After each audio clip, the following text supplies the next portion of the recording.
દેશની સાધુ સંસ્થા, ધાર્મિક જગ્યાઓ, બધા અખાડાઓ, એ સૌના વડાઓ, આ બધાને પણ ભગવાન દ્વારકાનાથ નોતરું આપે છે. અહીંયા બહુ સરસ ગુરુદ્વારા બનીને તૈયાર છે. આવી જ રીતની અનેક સંસ્થાઓ, ધાર્મિક સંસ્થાઓ અહીંયા બને. આપણી બેટની સંસ્કૃત પાઠશાળા ગુજરાતની સંસ્કૃત પાઠશાળાઓમાં કદાચ સૌથી જૂની પાઠશાળા માની એક છે. 100 વર્ષ ઉપર થઈ ગયા છે અહીંયાની પાઠશાળાને. મારા સહાધ્યાયી અમારા પ્રમોદભાઈ એ કેટલા વર્ષોથી અહીંયા એમણે આચાર્યત્વ કર્યું. અત્યારે અમારા સાંદીપનીમાં ભણેલા વિદ્યાર્થીઓ પણ અધ્યાપક તરીકે અહીંયા સેવા આપી રહ્યા છે.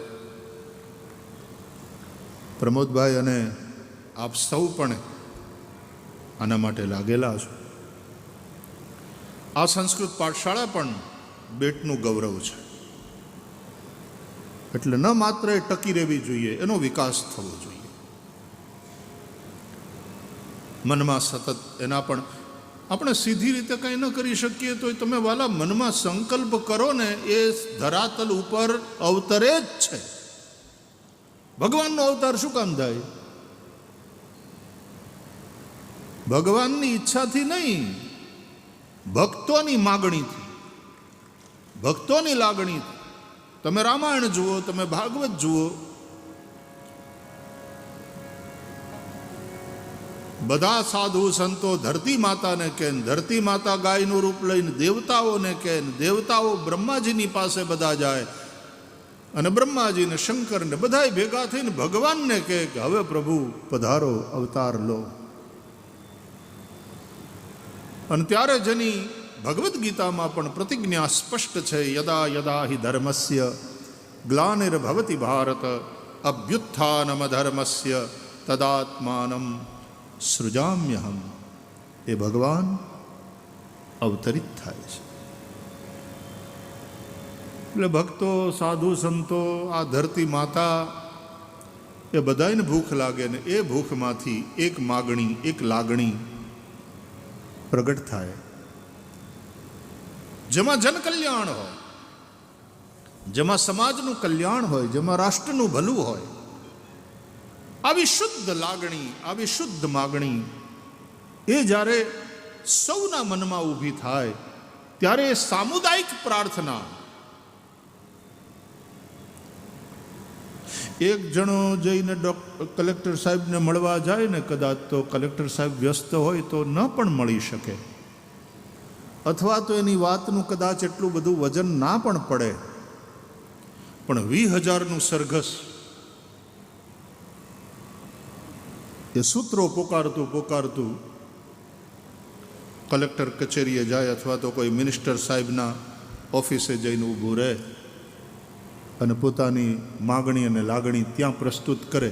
તમે વિચાર કરો એનું વજન કેટલું પડે. કલેક્ટર સાહેબે પણ મળવું પડે, સાંભળવા પડે, સમજવું પડે કઈ સમસ્યા છે, કઈ માગણી છે લોકોની, અને પછી સિરિયસલી આશ્વાસન આપવું પડે કે આમાં નિશ્ચિતપણે આ સમસ્યાના સમાધાન માટે કાર્ય કરીશું, એની ખાતરી આપીએ છીએ. સરકારે પણ ખાતરી આપવી પડે. તો 20,000નું ટોળું, 10,000નું ટોળું ભેગા થઈને માગણી કરે ને કંઈ લાગણી પ્રગટ કરે તો અહીંયાની સરકારે સાંભળવું પડે છે. તો જ્યારે આ પૃથ્વી ઉપરના બધા ભક્તો ભેગા મળીને કંઈ પ્રાર્થના કરે, કંઈ માગણી મૂકે ભગવાનની સામે, ત્યારે ઉપરવાળી સરકાર પણ સ્વીકારે અને એ પ્રમાણે અવતાર થાય, પ્રભુ અવતરિત થાય. એટલે મનમાં જે ઈચ્છાઓ હોય છે, હા, એ સાત્વિક હોવી જોઈએ, કલ્યાણકારી હોવી જોઈએ, લોક મંગલની ઈચ્છાઓ હોવી જોઈએ, એના માટેની પ્રાર્થનાઓ હોવી જોઈએ. અને એ જો સામૂહિક બને પ્રાર્થના તો તો નિશ્ચિતપણે એ વસ્તુ થઈને રહે છે, આવો મારો અનુભવ છે. અત્યારે જે રીતે સિગ્નેચર બ્રિજ પહેલાં એવું કંઈક કહેતા હતા શરૂઆતમાં, અને પછી આદરણીય પ્રધાનમંત્રીજીએ સુદર્શન સેતુ એવું નામ આપ્યું છે.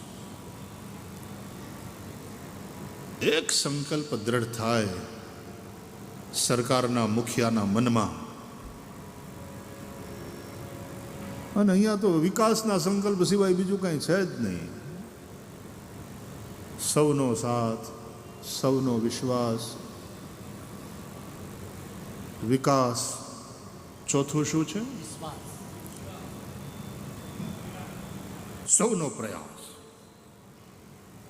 સામૂહિક પ્રયાસ, સહિયારા પ્રયાસ. ત્યારે શું કામ ન થાય આવું બધું? અને એમાંય બ્રિજના ઉપર જે કૃષ્ણનું મોરપીછું લગાડ્યું છે પેન્ટ કરીને, તો ક્યારેક એમ થાય કે શ્રી કૃષ્ણ આમ ઊભા છે, આવો મારે ઘેર, આમથી આવો આમ જાઓ. અને એ જે મોરપીછું છે ને અહીંયા છે, તો એ બ્રિજ ઉપર એ મોરપંખ દેખાય છે, આમ ઊભા હોય ને દ્વારકાધીશ પ્રભુ, આવો મારા વાલા, ઉતરો અહીંયા. રોજગારીનો પ્રકાર બદલાશે, બાકી કોઈની રોજગારી જવાની નથી. નવી રીતના રોજગારોનું સર્જન થશે આ વિકાસની યાત્રામાં.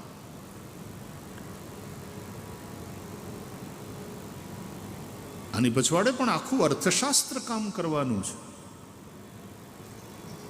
કાશીનો કોરિડોર બન્યો, કાશીનો કોરિડોર બન્યો. સૌરભભાઈ, હું 33 વર્ષ થયા મને શિવરાત્રિ કાશીમાં કરું છું. ત્યાં 3 દિવસનો શિવરાત્રિ સંગીત મહોત્સવ હોય.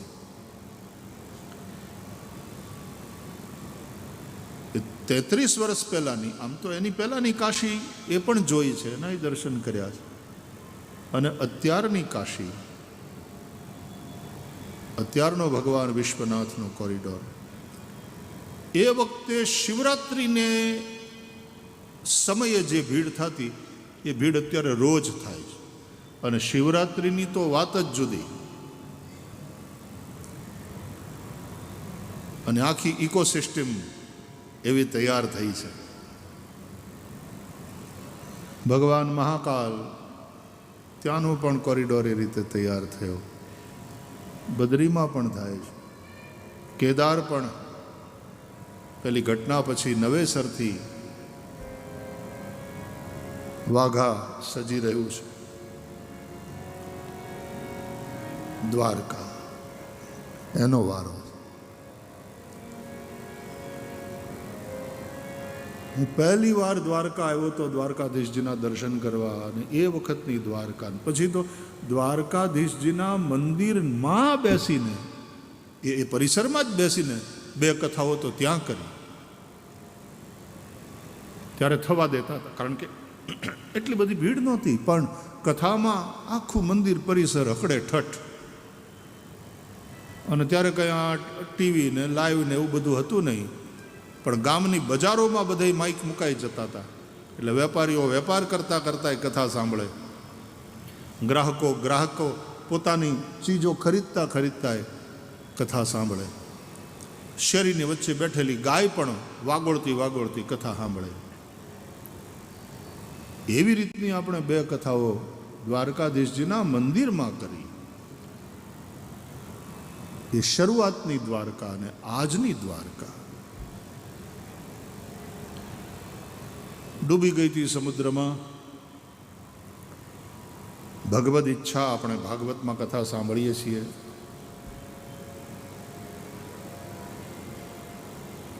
બોલો, એ ડૂબી ગયેલી દ્વારકાને આપણા પ્રધાનમંત્રીએ દરિયામાં ડૂબકી મારીને જોઈ, અને એને કેમ પ્રગટ કરવી બહાર. ખૂબ રાજી થવાય છે, ખૂબ ગૌરવ થાય છે, ખૂબ સંતોષની લાગણી પણ અંદર ઉભરાય છે. અને મેં કહ્યું એમ 10 વર્ષ પછીની બેટ દ્વારકાની એક ઝાંકી હું કરી રહ્યો છું.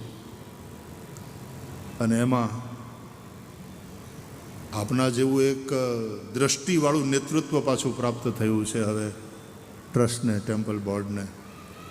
એટલે નિશ્ચિતપણે આ યાત્રા ગતિપૂર્વક, સમજદારીપૂર્વક, એક દ્રષ્ટિ સાથે અને સુદૃઢ રીતે આગળ વધશે જ, એમાં કોઈ શંકા નથી. કાલથી આવ્યો ત્યારથી દ્વારકાધીશજી પ્રભુના ચરણારવિંદમાં પહેલાં પ્રણામ કરીને પછી એની આંખમાં આંખ મેળવી અને થોડી વાતો કરું છું. એ જ બેઠો બેઠો પ્રેરણા કરે છે. એની જ ઈચ્છાથી બધું થાય. આપ સૌ જાણો છો, બેટ દ્વારકા એ પ્રભુનું અંતઃપુર છે. આ ઘર છે, ઓલી ઓફિસ છે. જગત મંદિરમાં બિરાજતા ભગવાન દ્વારકાધીશ પ્રભુ ઓફિસ અવર્સની અંદર ઓફિસમાં ગીર્દી બહુ હોય. ત્યાં ભગવાન બધાને દર્શન આપે, સૌની લાગણી માગણી ઉપર ધ્યાન આપે અને ઠાકોરજી હવનું કલ્યાણ થાય એ રીતે કૃપા કરે. પણ આ બેટ દ્વારકા એ પ્રભુનું અંતઃપુર છે. અંતઃપુરમાં ભગવાન, તમે તમારા ઘરે બહુ ઓછા લોકોને બોલાવો અને એને જ બોલાવો જેની સાથે તમારો આત્મીય સંબંધ હોય. કે અહીંયા તો મળો છો, ઘરે આવો, ક્યારેક ઘરે આવો, જમવાનું રાખો, ચા પાણી નાસ્તો, એનાથી આગળ વધીને જમવાનું, અને એનાથી પાછા ઓર તમે નજીક હોય તો એમ કે 7 દી સુધી જવાનું નથી, રોકાવાનું છે. એ તમને દ્વારકાધીશે એના અંતઃપુરમાં એને ઘીરે ઈ રીતે બોલાવ્યા છે.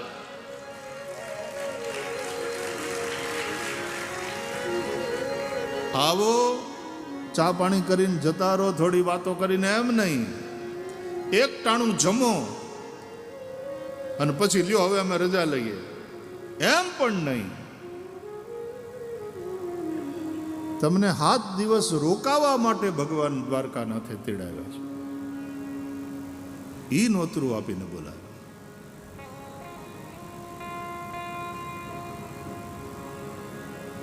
આપણે ઘણા લોકો આપણે વાતમાં એમ કે ને, ફલાણા તો કે એની હારે અમારે બહુ નજીકનું. એમ તમે જે બેઠા છો ને, દ્વારકાનાથની હારે એને બહુ નજીકનું છે, ક્લોઝ રિલેશન. અને તેથી પ્રભુએ એના અંતઃપુરમાં એમનો જ્યાં નિવાસ સ્થાન છે, આપણે વાત કરીશું આગળ જેમ કથામાં યાત્રા આગળ વધશે તેમ. પણ અહીંયા અષ્ટપટરાણીઓને એના દ્વારા ભગવાન દ્વારકાધીશજીની થતી સેવા આ અંતઃપુરમાં આપણને એના દર્શન અહીંયા વિશેષ કરીને પ્રાપ્ત થાય. એકલા દ્વારકાધીશ પ્રભુને પ્રણામ નથી કરવાના, અહીંયા ભગવાનને જ પ્રણામ કરીને પછી ત્યાંથી નીકળવાનું. હું જરા રૂખમણી માને પગે લાગી આવું, હું જરા સત્યભામાજીને પ્રણામ કરી આવું, જરા જાંબુવતી માને મોઢું દેખાડી આવું.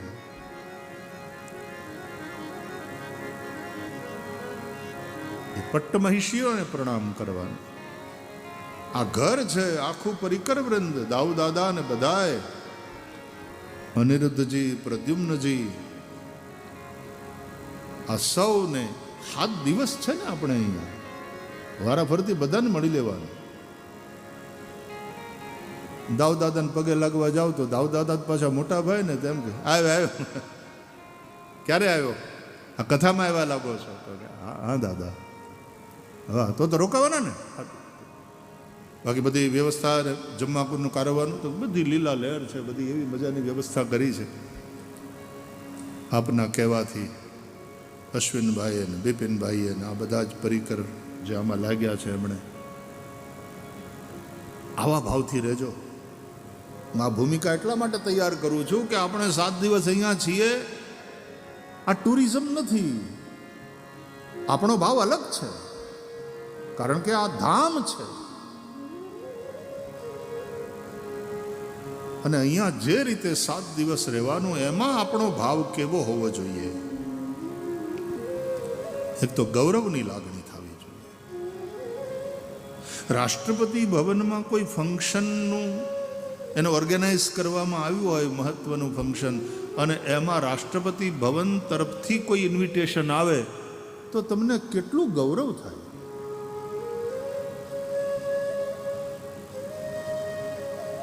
કેટલું ગૌરવ થાય?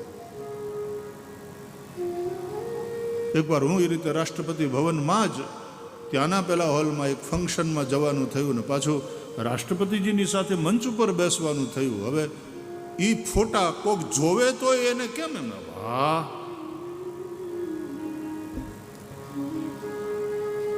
તો આ જગતપતિના ભવનમાં આપણને નોતરું મળ્યું હોય અને એમાંય 7 દિવસ અહીંયા રહેવાનું થાય. તમને ખબર છે એની અગત્યતા શું છે? બાકી તો હાથ રાત અહીં હુઈ રહેવા માટે થઈને આવવું હોય તો ગમે ત્યાં જગ્યા છે. તમે કઈ લાગણી ધરાવો છો, તમે કયા ભાવથી અહીંયા રહો છો, એનું બહુ મહત્વ છે. આપણા માટે આ કોઈ નાનકડો એવો આઇલેન્ડ નથી. દ્વારકાધીશજીનું ઘર છે, અંતઃપુર છે, આ ધામ છે, મોક્ષદાપુરી છે.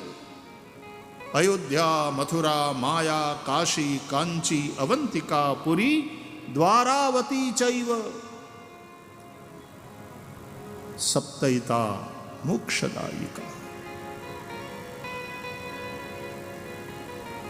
એવી આ દ્વારવતીમાં જગત મંદિરનું પણ મહત્વ છે અને અંતઃપુર રૂપે બેટ દ્વારકાનું મહત્વ છે. એટલે ભગવાને આપણને એને ઘેર નોતર્યા છે. અને ઘરની સેવા જેને મળે ને, બહુ આત્મીય હોય એને જ ભગવાન ઘરની સેવા આપે. હું ખાસ કરીને ગૌશાળામાં જાઉં ને ત્યારે કયા કરું, મોટી મોટી ગૌશાળામાં ને એના લગતું કંઈ ફંક્શન હોય ત્યારે, કે મંદિર એ ભગવાનનું ઓફિસનું એડ્રેસ છે ને ગૌશાળા એ ભગવાનના રેસિડેન્ટનું એડ્રેસ છે. ગવામ મધ્ય વસામ્યહમ, એવું ભગવાન કહે છે. તો ये तो ठाकुर जी का अंतःपुर है. 2 દિવસ પહેલા પૂજ્ય આપણા સૌના વાત્સલ્ય મૂર્તિ પૂજ્ય કારશની પૂજ્ય મહારાજશ્રી સાથે વાત કરતો હતો અને એમણે એટલી પ્રસન્નતા સાથે આશીર્વાદ આપ્યા કે વાહ, सब लोग द्वारकाधीश प्रभु के अंतःपुर में रहने वाले हो, 7 दिन वहाँ निवास करने वाले, ભગવાનનો પ્રસાદ લેવાના છે. ઠાકોરજીનો રાજભોગ થઈ જાય એની રાહ જોવાય ને પછી એ પ્રસાદ મળે. સૌરભભાઈ સાંદીપનીમાં આ વખતનું નવરાત્રિ અનુષ્ઠાન 44મું અનુષ્ઠાન થયું. પણ એની શરૂઆત દ્વારકાથી થઈ. પહેલું અનુષ્ઠાન જગત મંદિરની બાજુમાં જ, ત્યાં જ ભગવાને રોજ ભગવાનનો થાળ આવે એ પ્રસાદ લેવાનો. અને અમારા દ્વારકાધીશજીના બધા જ પૂજારીઓ, એમનો આગ્રહ હતો એકવાર કે અમારી નવરાત્રિ એકવાર જુઓ, અમારી હારે. પછી એનો ડ્રેસ પહેરાવે, મને ગરબામાં લઈ જાય અને જૂના પ્રાચીન છંદ સાથે એ ગરબી એની મર્યાદા સાથે, એની પરંપરા સાથે રમાય. અને દિવસ દરમિયાન મારું અનુષ્ઠાન ચાલે. ત્યારે તો અંદર રૂમમાં બેહીને એકલો કરતો હતો. શરૂઆતી રીતે થઈ, ગૌમુખ હતું ને એ, એટલે ગંગા એકલી ગૌમુખમાંથી પ્રગટ થઈને પછી પ્રવાહિત થાય એમાં અનુષ્ઠાનની ગંગા ભગવાન દ્વારકાધીશજીના સાનિધ્યમાંથી પ્રગટ થઈ. અને આજે આપણે પછી જામ રાવલમાં 8-9 વર્ષ અને પછી સાંદીપનીમાં 44મા વર્ષનું અનુષ્ઠાન થયું. દ્વારકાધીશ પ્રભુના ખૂબ ખૂબ ખૂબ આશીર્વાદ, કૃપા, પ્રેમ. અને ક્યારેક મને એવું લાગે છે કે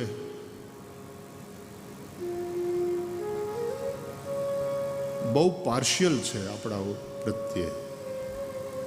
કદાચ કોઈ એમ કે તમારી તો બધાની હરખી કૃપા હોવી જોઈએ, તમે આમ પાર્શિયાલિટી કરો છો, તો ભગવાન દ્વારકાનાથ એ સાંભળવાની તૈયારી સાથે પાર્શિયાલિટી કરે છે ને વિશેષ પ્રેમ કરે છે. એવા અનેક અનુભવ પગલે પગલે પગલે થાય. અને ભગવાન દ્વારકાધીશજી આ એક્સ્ટ્રા ઓર્ડિનરી પ્રેમ કરે છે, થોડા હટકર, થોડા વિશેષ.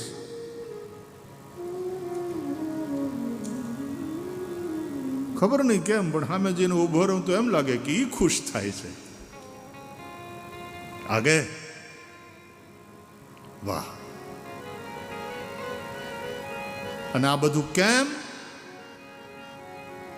આમ કેમ થઈ રહ્યું છે, આવું કેમ લાગી રહ્યું છે? માત્ર ને માત્ર સુદામા ભૈયાને કારણે. એ સુદામાપુરી, એ પોરબંદર, એ સખો સુદામો, અને ત્યાં કૃષ્ણ અને સુદામા બેયના ગુરુ સાંદીપની, અને એને નામે કામ ચાલી રહ્યું છે. એટલે કદાચ વિશેષ ધ્યાન રાખે છે દ્વારકાધીશ બેઠો બેઠો. મનમાં આવો સતત ભાવ કે તેદી તાદું લઈને આવેલા સુદામાની પ્રભુએ એ જ રીતે આગતા સ્વાગતા કરી હતી, વિશેષ પ્રેમ, વિશેષ લાગણી સાથે. આવું કોણ કરે યાર? દ્વારકાનાથ તમે જો તો ખરા, પોતાના આસન ઉપર બેહાડીને પોતે એના પગ ધોવે, ચરણ પ્રક્ષાલન કરે, સુદામાની ઉપર ઓળગોળ થાય, અને પછી ગોવિંદ ગોઠડી માંડે પોતાના સખા સુદામાની સાથે. એ જૂના ગુરુકુળના દિવસો યાદ કરે. સુદામો અને શ્રી કૃષ્ણ હિંડોળે હિંચકતા હિંચકતા, આમ પગની ઠેલ લાગતી જાય, હિંચકો કિચોડ કિચોડ હારવાર સુર પુરાવતો જાય. અને તને સાંભળે રે ને મને કેમ વિસરે રે, એમ બેના સંવાદ ચાલતા રહે.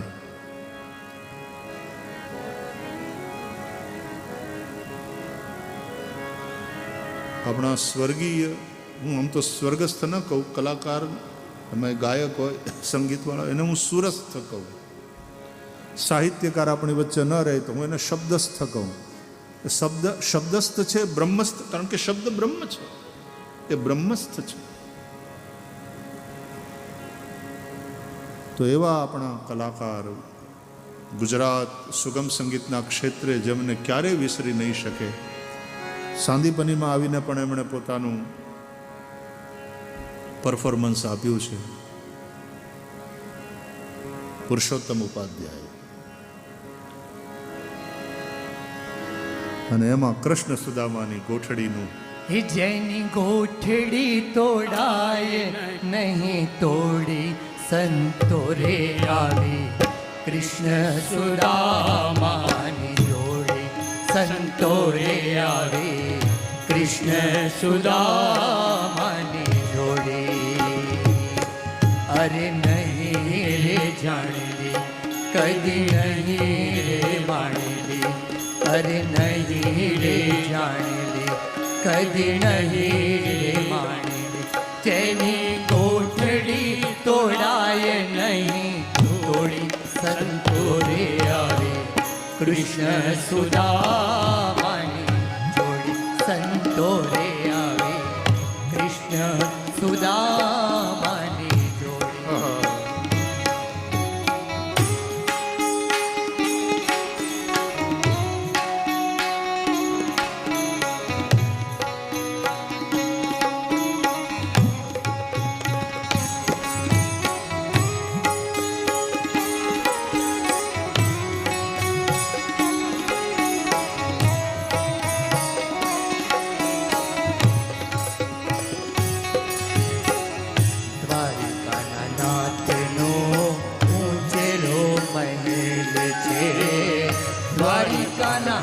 લાલનો ઉછેરો અરે દિન રે સુદામો આવે પારણે ઉભેલ છે દિન રે સુદામો આવે પારણે ઉભેલ છે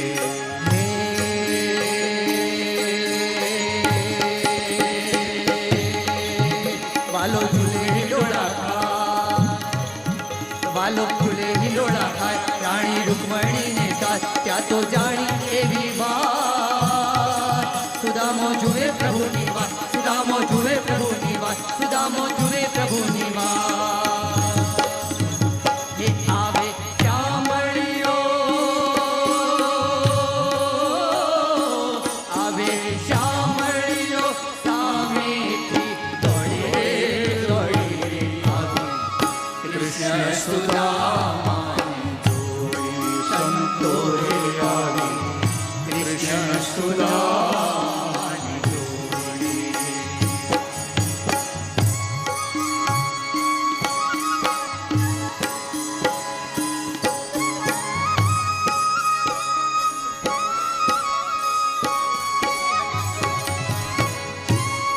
શ્રીમદ ભાગવતમાં ભગવાનની લીલામાં અનેક ચરિત્રોનો પ્રવેશ છે. દેવોનો પણ પ્રવેશ છે. ઇન્દ્ર હોય કે બ્રહ્મા હોય કે વરુણ હોય કે કામદેવ હોય, આમ દેવોનો પ્રવેશ છે. રાક્ષસોનો પણ પ્રવેશ છે. એ તૃણાવર્ત હોય કે એ બકાસુર હોય, શક્તાસુર હોય, અઘાસુર હોય, આવા બધા અસુરોનો પ્રવેશ છે અને ભગવાને એનો બધાનો ઉદ્ધાર કર્યો છે અને મારી મારીને. અને વ્રજવાસીઓની સાથે તો ભગવાનનો નાતો તો કંઈક વિશેષ જ છે. પણ પછી વ્રજમાંથી મથુરા અને મથુરામાં કંસનો ઉદ્ધાર, જરાસંધની વાતો, અને પછી ત્યાંથી ઠેઠ વ્રજમાંથી નીકળીને આટલે લાંબે અહીંયા સૌરાષ્ટ્રમાં આવવાનું, આનર્તમાં આવવાનું અને આ ઉસર ભૂમિમાં આવું નગર વસાવવાનું. ગ્રંથોની કથાઓ અનુસાર દ્વારકાને વસાવવામાં ગર્ગાચાર્ય મહારાજનું માર્ગદર્શન અને દાઉજી મહારાજનું સતત સુપરવિઝન, એણે કામ કર્યું દ્વારકાને વસાવવામાં. અને અદ્ભુત દ્વારકા અહીંયા તૈયાર થઈ. અને પછી શ્રીમદ ભાગવતના દશમ સ્કંધના ઉત્તરાર્ધની કથાનો વિસ્તાર સુખદેવજી મહારાજે કર્યો.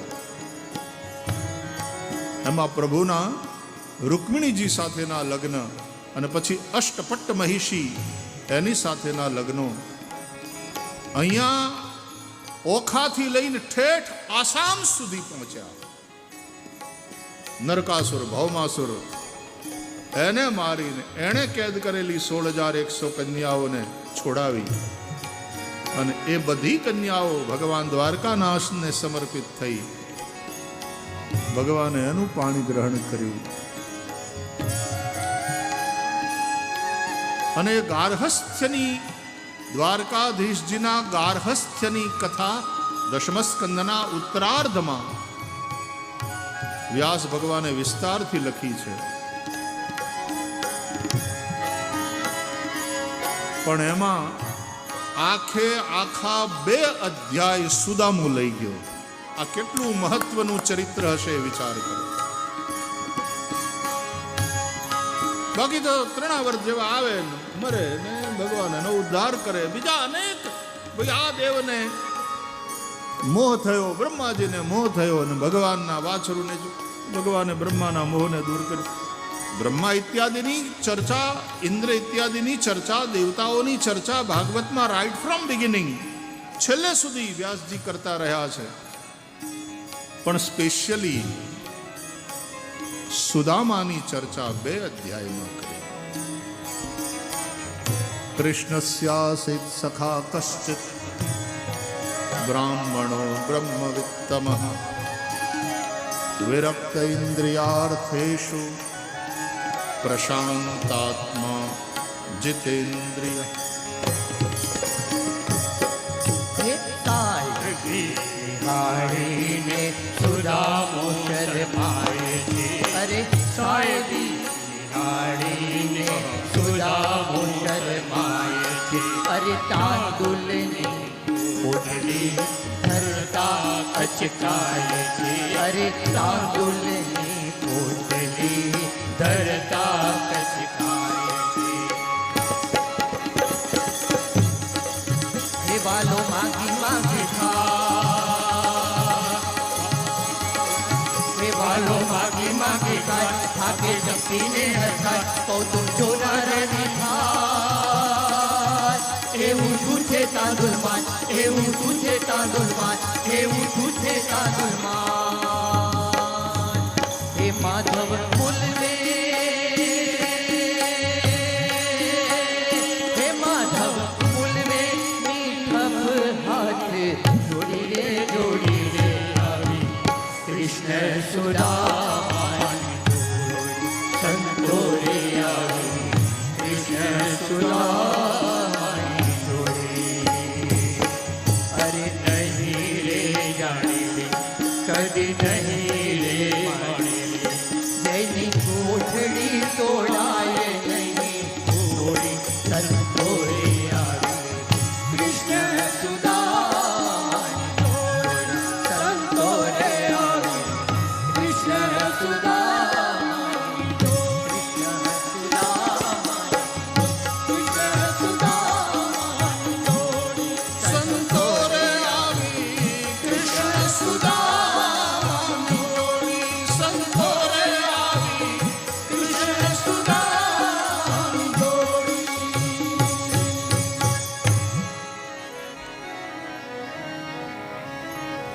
નરેશભાઈએ કહ્યું એમ, એ સદીઓ પહેલાનો